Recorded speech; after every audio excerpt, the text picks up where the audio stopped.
you'll be 2 months shy of your 50th freaking birthday, and you're running towards the one guy in the division everyone else seems to be running away from. How you doing, everyone? My name is Ryan, and this is Ade, and welcome back to another edition of Box Talk. Yes, sir. Sergey Kovalev, the Crusher. The best name in boxing right now. Let's be honest. Executioner was good, but Crusher, Yeah. I think I like Crusher. The Crusher's gone through a run recently. Yes, sir. And he had his coming out party, destroying Nation cleverly in a few rounds, about 3 or 4 rounds. Backed that up by taking out Bernard Hopkins and John Pascal. Yes. He has more belts. I think he's got 3 belts now. WBA, WBO, IBF. Yeah. And he should have the fucking ring belt. He should have the ring. He should have the ring belt. But Ring needs to sort that shit out. Someone called Adonis Stevenson apparently holds a belt where he still thinks he's worthy. No. He's worthy. He's worthy of holding that title, bro. He's worthy. I give him that. I don't like him, but who's he fought since he won the title? Nobody. Who's Kovalev fought? To be fair, he's fought from Farah. I think Farah's right. The front part made his name in that fight. Yeah. That fight was supposed to be a blowout for him. Yeah. Anyway. And Bellew. No bum. No, to be fair. No bum. But from Farah and Bellew doesn't match up to Hopkins. And Tavares Cloud.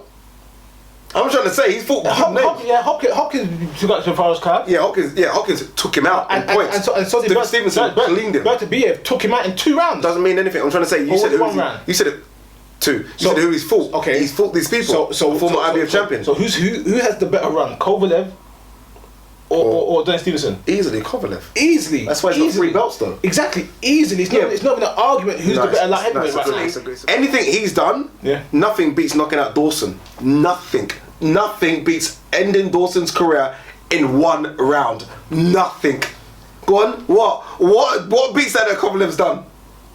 Nothing will beat that, man. That was the knockout of knockouts, bro. Okay, yeah. Remember that right though? 1 man can make a difference. Oh, shut up! 1 punch can make a difference. Yeah. 1 punch can make a difference. No, bro. It was 1 punch though. Dawson. It wasn't performance. No. Wait. Jokes aside, the point I'm making is it was 1 punch. Yeah. It wasn't performance. Kovalev has proven, being in the ring against legit threats, that he could perform at the highest levels, round by round. What are we saying here? Because I think Kovalev's better, so I don't know where we're going. Yes, exactly. I think Kovalev's better. Yes, so why? So I said. You said this run doesn't compare, and it easily compares. It doesn't compare. Knocking out Dawson, who was the number 1 light heavyweight in the world. Listen, sorry, I'm telling you Dawson right now, was ranked number 1, and he ended his career. You can't say that Stevenson's run of 3 fights from Farah, Bellew, Cloud, and Dawson don't compare to Hopkins, Pascal, Cleverly. What? Of course it. No. Guys, you tell me if those 3 compared to those 4. Go on. I don't even like Stevenson. You're making me say Stevenson. I don't like him. Stevenson. I'm not saying nothing. Yeah. Okay. Let's go to the facts. Mohammedi's getting knocked out. End of video. No. I tweeted. It's funny because I tweeted and said, Kovalev is fighting soon. Someone is in trouble. Yeah. And everyone can retweet. Someone's in trouble. Yeah. This guy is brutal, and he's almost more brutal than GG because GG at least smiles at you in the weigh-ins, and GG will smile at you. Kovalev looks like he goes to hurt you. Yeah, if you punch me back, I'm gonna hurt you. I want payback. Big time. If you hit me, I'm gonna hit you twice as hard. But when GG fights with no emotion, Kovalev's got that emotion. Yeah. I think he's in my pound for pound top 10, by the way, now. Yeah. He's in my top 10 pound for pound. He's brutal. Kovalev, to me, has shown, and this is not talking about Steven, has shown that he could box a full dedicated pace 12 rounds. He didn't fall for the Hopkins tricks. Yeah. He played with him and stayed and always stayed on him. I thought it was a very, very good performance, a solid performance. A lot down to his trainer, I think, as well, though. Yeah, John David Jackson, Also, with the Pascal fight, he showed that he would turn it up when he needs to turn it up. Yeah. That's the fight that's opened up people's eyes. Yeah, you get what I'm trying to say. Hopkins, we knew was going to go 12 rounds regardless. Yeah. Pascal, he beat up. No, it was awful to watch. Kovalev could have tried to stop Hopkins, but he never pushed it.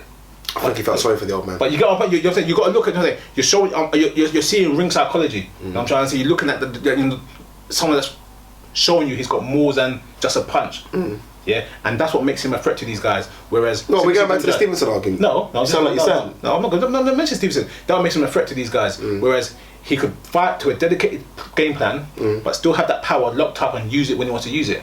Yeah, a lot of guys most of the time get knockouts early in fights. Kovalev has shown he can get knockout late in fights as well. Yeah, and that's what I'm trying to say is that I think he's the full package in terms of good boxing ability, good power, good ring IQ, and he's only going further right now. I have to spud you on that one. I completely agree on that statement. I think him and GGG are showing things that you can be both. Years gone by in boxing, it's like, oh, you're a puncher. Yeah. No, you're a boxer. Yeah. It's been a long time since you've had good boxing punchers. Yeah. You know what I mean? It's been a long time. And I think these guys are Kovalev's almost like a guy that was Margarito in one era, and then he's got the boxing skills. Yeah. He's got a bit of everything. Yeah. And like you say, he mixed it up with Hopkins. Apart from the early knockdown, he then mixed it up and went to the body, went to the head. Didn't look rushed, didn't look panicked, and GGG does exactly the same thing. And I think we're seeing breeder boxers now, like I said it before, from Eastern Europe or that time now where they stayed long in the amateurs, so they've got to push their careers very quickly because their bodies will get worn very quickly. But he's moving at such a good pace, he's staying active. But again, where's the fights coming? Kathy doing a great job. Kathy Duva's done a great job, and Kathy, to be fair to Kathy Duva, she took a gamble on Kovalev, especially going for Nathan Cleverly fight, and that gamble's paid out, and now he's making money. Again though, he needs that marquee fight now. Hopkins was the marquee fight, Pascal was the marquee fight. What next? Mohammedi's a mandatory, so he has to take it. Let's not overlook Mohammedi. Mohammedi's a decent fighter. Not lost since 2011. And he's also earned his right by fighting the route to get to Kovalev, which is fair enough. He's one of those guys, to me, is that he goes through all the routes and the contenderships to get there, but he doesn't fight marquee guys because he's not at that level. Yeah, and they know he's not at that level. Yeah, and I'm trying to say, that's why you have a route, and you always have these guys fighting guys you never heard of to get that type stage. He's never mixed it up, and I think not mixing it up. Well, he mixed it up. He fought Cleverly a few years, about 4 or 5 years ago. Cleverly beat him. Yeah, and that's what I'm trying to say is that he's never had this level. When you reach to the level where you're fighting someone the likes of, I'm not going to say Kovalev, of a top 5 in the division. To be competitive, you need to fight guys that were in the top 10 or in the top 12 or the top 15. Yeah, he's never done that, and for me, this is why it's not that he doesn't have a shot to win, but I think he's going to lose and lose badly because he ain't seen the looks of the higher level fighter. Yeah, and even if he had, this is a higher rate Kovalev, even if he had fought a Pascal top 5-ish there, it doesn't even prepare you for what Kovalev brings to the table. I want to see now. When Cleverly talked about coming back, he talked about maybe fighting Jürgen Bremer. That fight's not. I would like to see Jürgen Bremer versus Kovalev, not because I think Jürgen Bremer can beat him, but just because it's a decent fight. I think it's more of an interesting fight because Jürgen Bremer's a good boxer. Exactly, that's what it is. And Jürgen Bremer's style, I'm trying to say, is kind of athletic. He kind of moves and kind of lands with tricky, sharp shots. Bremer could put him down, you know. Bremer, is so underrated, and I'm trying to say, I don't see why they don't give him credit because he fights in Germany all the time. That's in Europe, But Bremer, in my opinion, could give any of the top guys a run for their money, minus Kovalev. Why do the Germans get so much stick? This might be sound like a stupid question, but bear with me.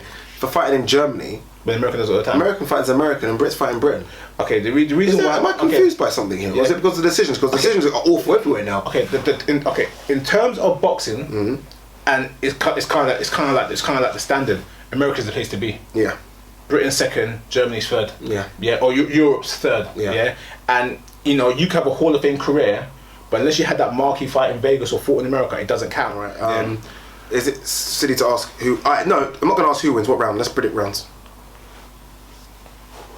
4, 5. I'm going for whenever fucking Kovalev feels like it. No. But I think he'll go 4 or 5 just to make people get their money to. As I said, Kovalev is more than a puncher. He's a boxer. He will go out there and he won't rush it. He'll throw his jabs. He'll see open. If he sees it open, he'll take it. But I think Mohammedi's smart enough to not exchange too much. Try to keep distance, but it won't be enough. Kovalev will see it opening, and once he lands the first clean shot, he will finish him off. Okay, one word answer. I know this is difficult for you, Rayson. One name. Right now. What's the day today? What day is today? Monday, 12th. Right now, 12th, I think. Yeah. Don't know. Yeah, 11, 12. Who wins? One word. Ward Kovalev 175.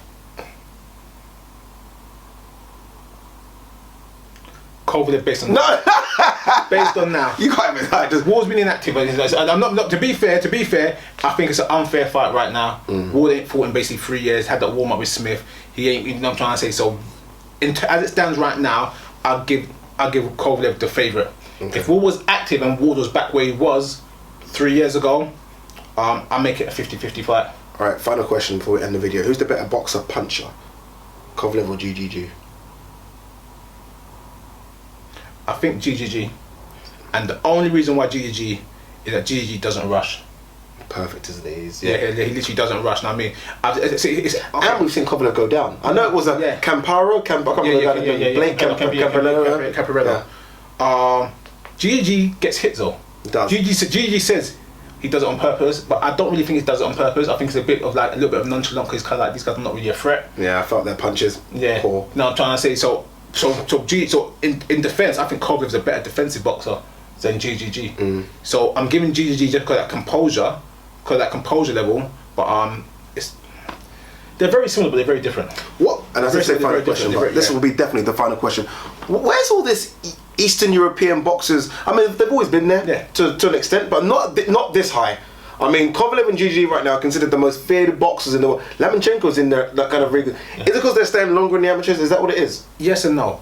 I don't want to get into politics, but obviously when we had all the Russian and the Cold War and the Berlin Wall and all that type of stuff there. Yes, sir. I'm trying to say, athletes stayed in their own hometown and everything. When that came down, athletes started coming bit by bit. But you got to change mindset and history where you got people that will never go over. Just like let's say you got like the Cubans, like they offered Teofilo Stevenson $5 million to fight Ali. He said no, they would never leave. Now people are slowly leaving.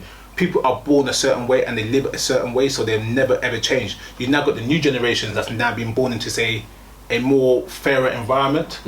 So now why are they missing Britain? Did you get my point? I was very home this. Why are they missing Britain? I mean, no disrespect, to get to America you have to go past Britain. Yeah. Why are they skipping Britain? When if you think of how many Eastern Europeans are based here, they're gonna have crowds. Honestly, reason why is that up until when Eddie Hearn took off the boxing division, there's only one UK promoter, so there was no competition. You're better to go to a place where you got 10 promoters and you can bargain everyone off each other. There you go, guys.